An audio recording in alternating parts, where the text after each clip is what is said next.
Hi అండి. అందరూ బాగున్నారా? అందరూ బాగుండాలి, అందులో మేము ఉండాలి. మీ అందరు బాగుండాలని ఎప్పుడు కూడా ఆ వెంకటేశ్వర స్వామికి నేను కోరుకుంటున్నానండి. పండగ అయిపోయింది. భోగి పండగ కడుము అన్నీ అయిపోయాయి. ఊర్లు వెళ్ళే వాళ్ళు ఊరు నుంచి వచ్చేసారు. వెళ్ళని వాళ్ళు కూడా హ్యాపీగా స్కూల్ కూడా పెట్టేశారు. మండే నుంచి స్కూల్ కూడా అయిపోయాయి. ఇప్పుడు వచ్చే పండుగ శివరాత్రి. కానీ ఈ పండగ వెళ్ళిపోయింది, కానీ శివరాత్రి ఇంకా టైం ఉంది. కానీ చలి అయితే విపరీతంగా ఉందండి. మరి మీ ఊర్లో ఉందో లేదో నాకు తెలియదు, కానీ నిజం చెప్పాలంటే పని చేయలేకపోతున్నామండి, అంత చలి.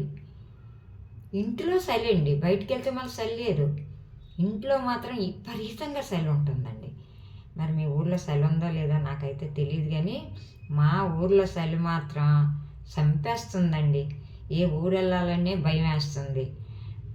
ఇక్కడే ఇలాగుంది అంటే పల్లెటూరులో ఇంకా ఎక్కువ చలి ఉందని చాలామంది చెప్పారండి.